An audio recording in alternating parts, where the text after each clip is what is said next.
Now, before you guys sign up, please listen to this video and make sure you understand all the rules before you sign up, because I really want to make sure that nobody's breaking any of the rules when we start the tournament, and you'll just look like an idiot because it's clear that you haven't watched this video. So just please listen to me explain all the rules so that you know what's going on in this tournament.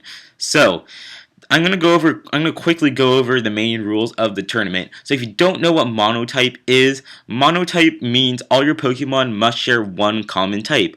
So if I had a monotype ice team, Abomasnow, Mamoswine, Frostlass, Regice, Jinx, and Warrior would all work since, they're all ice type Pokemon. So even though there might be two types on that Pokemon, as long as they share one type together, then you can use all of them. So all of those Pokemon count together as one monotype ice team. So that's like what a monotype team should look like.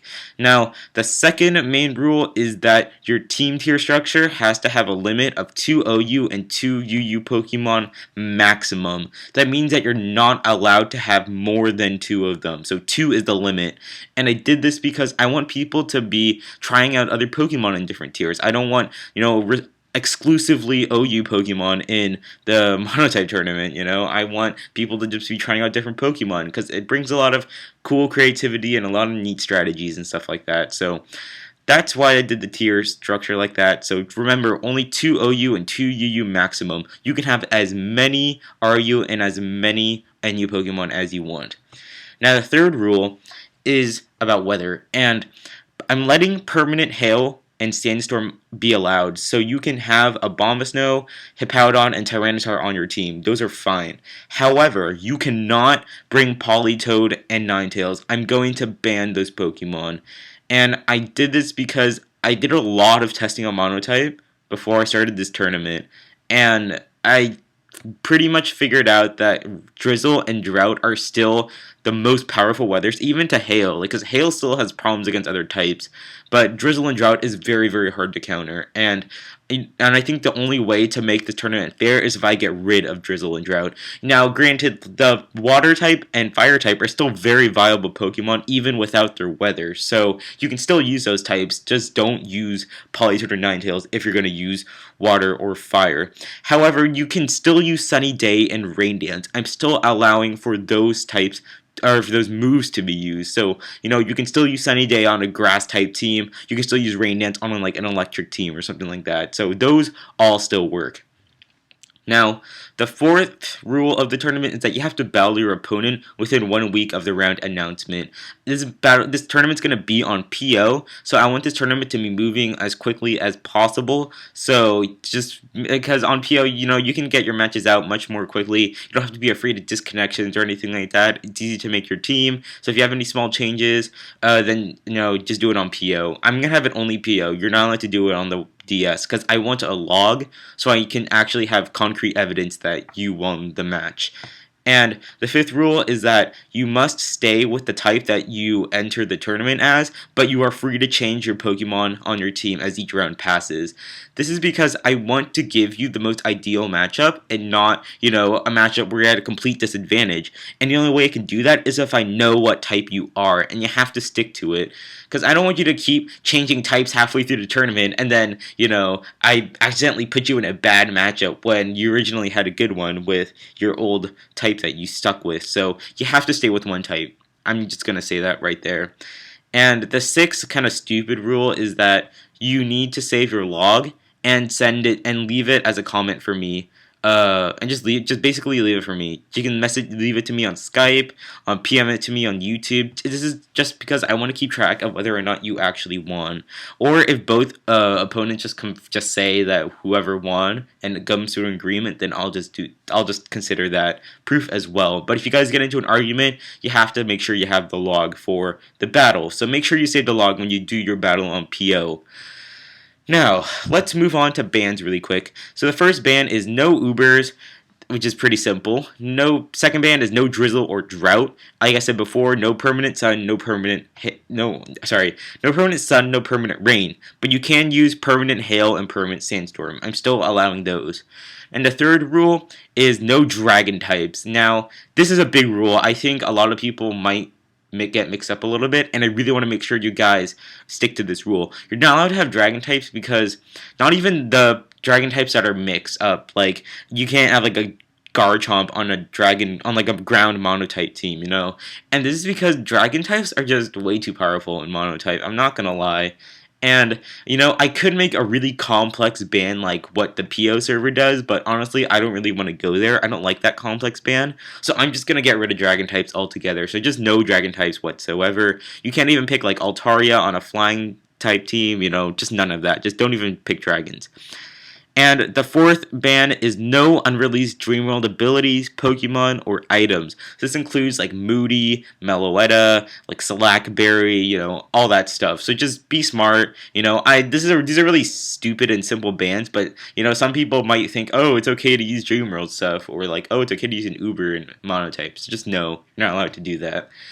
So those are bans. Now, let me go over some example teams of what teams would work and what teams don't work. So, like I said before, a good example of a monotype team is an Abomasnow, Mamoswine, Frostlice, Regice, Jinx, and Walrein. See, all those 6 Pokemon work because they're all Ice type. I didn't break the tier structure rule because Abomasnow is OU, Mamoswine, Frostlass is UU, Regice, Jinx, and Walrein is NU. So all that works perfectly fine.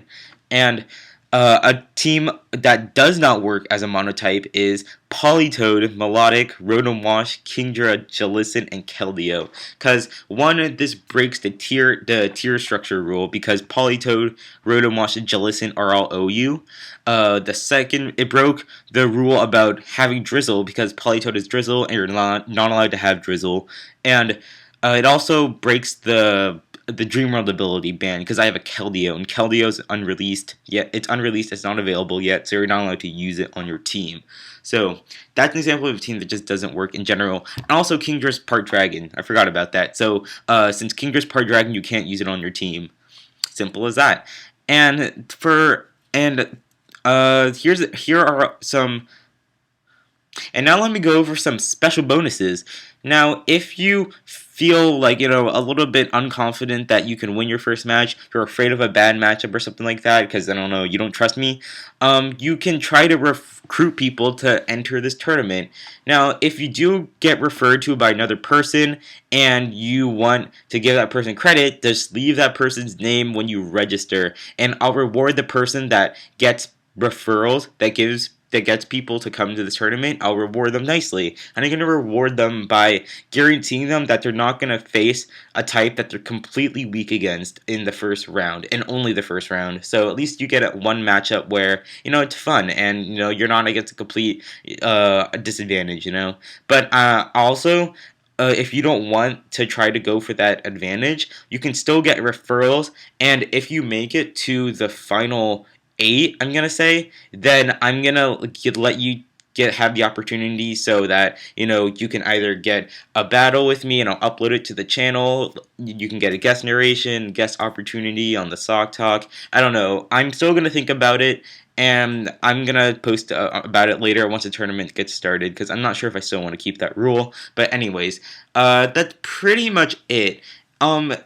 I think if you guys were wondering about what kind of matchup examples, like what I thought was fair or not, I think I'll give you some examples of some matchups I think is fair. So a fair matchup to me is where both types are neutral against each other and no type has a clear advantage. So I'm going to say normal versus fire is a fair match because no, both types don't have a super effective move on each other. They can both attack each other without getting not very effective moves and stuff like that. So normal versus fire is fine for me. Now, here's a matchup that's passable. Is something I don't want to do too often, but I think it's much better than making it completely one-sided, because it's not quite one-sided.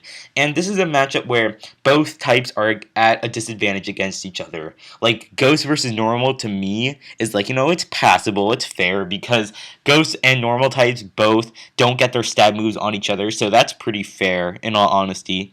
And Grass versus Grass I consider as fair as well because they both have weak moves against each other, so I'm going to consider that fair as well. Now, or passable I meant. But The matchup I'm gonna try to avoid is one type having complete advantage over the other type and making it, clearly one-sided. So like dark versus psychic, or like fighting versus steel or something like that. I'm gonna try to avoid that as much as possible. But sometimes it's definitely gonna be bound to happen, and I'm really sorry to those that it might happen to. So that basically covers up everything I wanted to say. If you have any other questions about the tournament, please feel free to leave a comment about it. Otherwise, if you understand the rules, feel free to register, start building a team, and you guys are gonna have a lot of fun. I'm gonna close all the signups when either 32 or 64 people sign up. So as soon as that limit is reached, I'm gonna close the tournament signups entirely, and we'll just get started. So if you guys understand, just feel free to register, get people to join my tournament, and I'll see you guys later.